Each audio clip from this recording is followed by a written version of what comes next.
Doctor साहब, बानी पिटाई और उनकी अहलिया के खिलाफ 190 मिलियन पाउंड रेफरेंस का जो फैसला आना था वो एक बार फिर मुअख्खर हो गया है। कन्फ्यूजन है जी, क्योस है इस्लामाबाद में, और हुकूमती वज़रा से बात करें उनको नहीं पता क्या होगा, और ज़ाहिर है कि तहरीक इंसाफ तो दूसरी तरफ है, लेकिन यहाँ एक क्योस है। मतलब किसने क्या करना है, क्या बात करनी है, क्या कहना है, क्या होगा। सुबह एक्स खुल गया, लोगों ने जश्न मनाना शुरू कर दिया, थोड़ी देर बाद वो दोबारा बंद हो गया। तो जैसे होता है ना कि गैर संजीदा से लगता है कि फ़ैसले लिए जा रहे हैं, और इसमें हमारे अकाबरीन मेरा ख्याल है आने वाले दिनों में उनको ये सारा जो भी कुछ हो रहा है सिलसिला उसको किसी तरफ ले जाना पड़ेगा। और शहबाज शरीफ साहब ज़ाहिर है कि हुकूमत के वज़ीर आज़म हैं, लेकिन ये कि बहरहाल वो इस अरेंजमेंट में उनको एक टिल फर्दर ऑर्डर्स वो काम कर रहे हैं, और वो परेशान भी हो जाते हैं दरमियान में, ज़ाहिर है। तो वो लेकिन बस वो हैं, अब वो उनको वजाहत तो करनी चाहिए ना कि भाई एक्स कैसे खुला है, इंटरनेट खुल रहा है, बंद हो रहा है, बिलियन डॉलर्स से ज़्यादा का नुकसान, यानी ये कोई छोटी रकम नहीं है इन हालात में। तो मेरा ख्याल है कि उनको चीज़ों को देखना चाहिए खुद आके, लेकिन ये बिल्कुल ही वो जो डिस्कनेक्ट होंगे, और उनके वज़रा जो हैं वो भी कुछ 2-3 लोगों से मेरी, उनके एक वज़ीर से और कुछ मैंने से बात हुई, तो वो उनको भी नहीं पता कि क्या होगा। बस जब बैठे हैं आ जाएंगे, वज़ीर बनना है, अब कैबिनेट बढ़ेगी, कम होगी, मुज़ाकरात होंगी, कैसे, तो इरेलीवेंट हो गया ये सारा अरेंजमेंट। इसको इनके हाल पे छोड़ दिया जाए, इस अरेंजमेंट को इसके हाल पे छोड़ दिया जाए, और ये देखा जाए कि आगे हालात किस तरफ जा सकते हैं, किस तरफ और गेमिंग लोग अपना प्लान करें, अपनी बात सारी करें।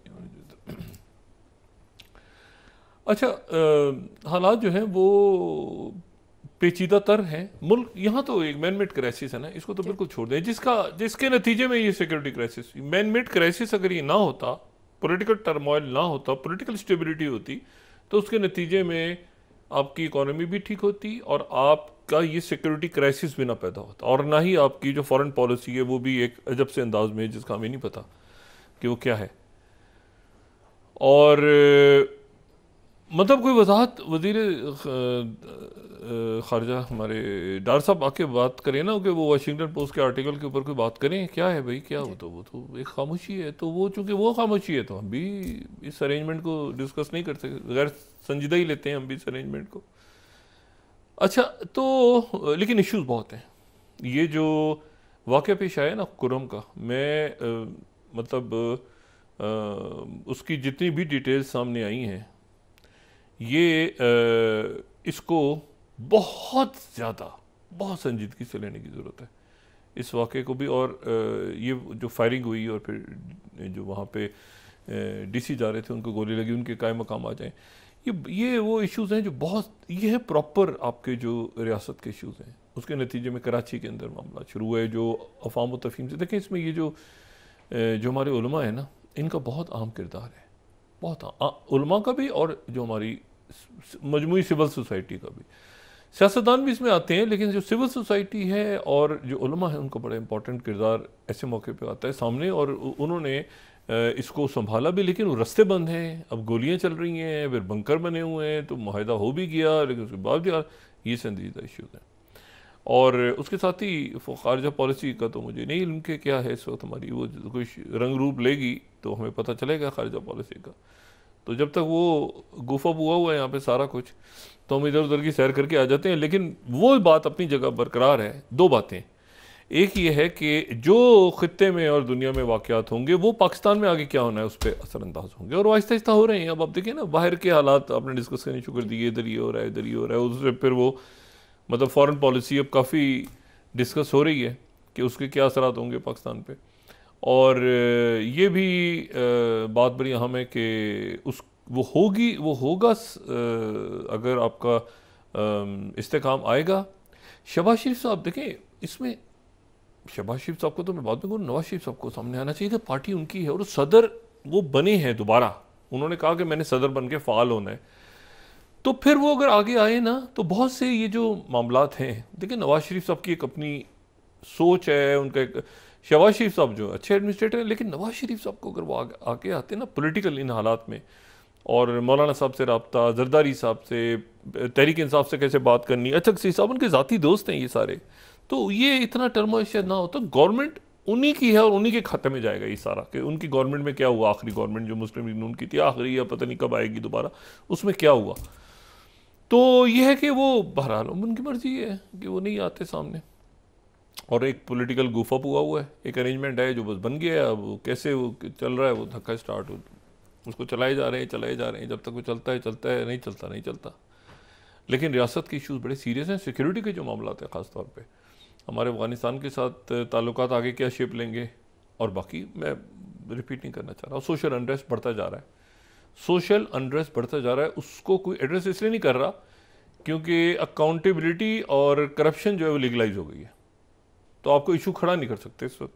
मतलब आपने कहा कि ज़्यादा इंटरनेट डिस्कस कर लिया तो वो मसला खड़ा हो गया, वो भी नेशनल सिक्योरिटी का इशू। आपने ज़्यादा ये कह दिया कि करप्शन हुई है, भाई हमसे पैसे मांगे हैं किसी ने, हमसे रिश्वत ली है, तो ये भी सिक्योरिटी कर, मतलब वो सारा इस वक्त गुफअप हुआ है ये अरेंजमेंट जो है ना। तो इससे निकलना है, अभी कैसे निकलते हैं ये ज़्यादा तो वक्त नहीं है इसमें। ज़ाहिर है दुनिया के हालात अब तेज़ी से तब्दील हो रहे हैं। देखिए 24 घंटों को ज़रा देखते हैं क्या हुआ। पहले तो एक वाक़या ऐसा है, एक कुछ ऐसा हो रहा है जो समझ से बाहर है, लेकिन वो हो रहा है। लेकिन उसको जो उस पर जितना गौर किया जाए तो उसका कोई बड़ा अजब सा है ये मामला। हुतीज़ ने 33वां, अगर आप मिला लें दिसंबर को और उसके बाद ये शुरू के 4-5 दिन जनवरी 2025 के, तो उन्होंने कुछ 33वां 34वां अटैक किया है इसराइल पे अल सुबह। अच्छा, वो ये कह रहे हैं कि एक से ज़्यादा मिसाइल्स उन्होंने गिराए, और ये जो इसकी जो लोकेशन है ये है ऑरबिन, ये औरत रबीन पावर प्लांट, और ये बिल्कुल अगर हम फर्स्ट मैप देखें ना तो ये हैफा से कोई 25 किलोमीटर ये जनूब में, लेकिन ये जो इलाका है ये हैफा डिस्ट्रिक्ट में ही है। तो ये जो मेडिटेरियन सी की 7 मील, तो ये पूरा चूँकि बड़ा कंजेस्टेड है, तो ये शहर से शहर मिलते जाते हैं, इनकी कोई आपस में तफरीक नहीं है। लेकिन ये बहरहाल ये बिल्कुल मेडिटेरियन के साथ ये हदरा का जो है पावर प्लांट है, ये सबसे बड़ा पावर प्लांट है हदरा का, ठीक है। ये जो आपको ऊपर बी लिखा नज़र आ रहा है, नहीं हदरा, अच्छा ये सबसे बड़ा पावर प्लांट है। ये 70 की दहाई से काम कर रहा है, और ये कोई 19% बिजली जो है पूरे इसराइल की वो यहाँ से जनरेट, उसको हिट किया है इन्होंने। अब ये अगर पावर प्लांट हिट हो रहा है तो उसका मतलब पूरा जो इसराइल है, तल अवीव को क्रॉस करते हुए, जेरूशलम तल अवीव को क्रॉस करते हुए वो मेडिटेरियन सी तक पहुंचा है, और वहां जाके उसने जो है वहां पे सायरन बजना शुरू हुआ और वहां पे। अच्छा, उससे पहले एक इतलाई कि जी बरतानिया और अमेरिका ने फिर हिट किया है यमन को, किसी जगह पे किया है, उन्होंने उसको बहाना बना के और उन्होंने इसराइल के पर मिसाइल। अब उनका जो है वो आयरन डोम उनके बेकार हो गए हैं, उनके वो थार्ड को बार बार एक्टिव अगर करते हैं अमेरिकन, तो वो भी अजीब सा मामला हो जाता है कि थार्ड एक्टिव हुआ और उसके बावजूद मिसाइल गुजर गया, तो थार्ड को भी शायद उन्होंने कम यूज़ कर रहे हैं, क्योंकि थार्ड को क्रॉस कर गया था ना वो, तो उसके दिन अजीब एम्बेरसमेंट हो गई थी कि तो वो भाई डेविड सिलिंग को भी कर गए। ये जो मिसाइल है, अब ये मिसाइल जाके गिरा वहाँ पे इसराइल। अच्छा, इन्होंने कहा कि हमने रोक लिया है, उन्होंने कहा कि नहीं, गिरा है, वहाँ पे हिट हुआ है। इसराइल ने इस बात को तस्लीम कर लिया, इसराइल की फ़ौज ने, कि मिसाइल फायर हुए हैं, और लेकिन उन्होंने साथ ही ये कहा कि हमारे डेविड स्लिंग और ये और वो और आयरन डोम वो हमने रोक लिया। लेकिन जो हुतीज़ हैं वो कह रहे हैं कि नहीं, मिसाइल ने हिट किया। लेकिन मुसलसल जो हुतीज़ हैं उनके पास ये जो लॉन्ग रेंज मिसाइल थे, और वो इसराइल का जो डिफेंस सिस्टम था पूरा, वो बिल्कुल वो एक अजीब सी सूरत हाल पे जाके खड़ा हो गया है कि उनका डिफेंस सिस्टम बचा ही नहीं, और साथ ही अमेरिका ने हिट किया और उन्होंने अमेरिकन कैरियर को हिट कर दिया, वो पीछे हटा। तो अब क्या करना है आगे, ये एक बड़ा सवालिया निशान है कि हुतीज़ का क्या कर रहे हैं।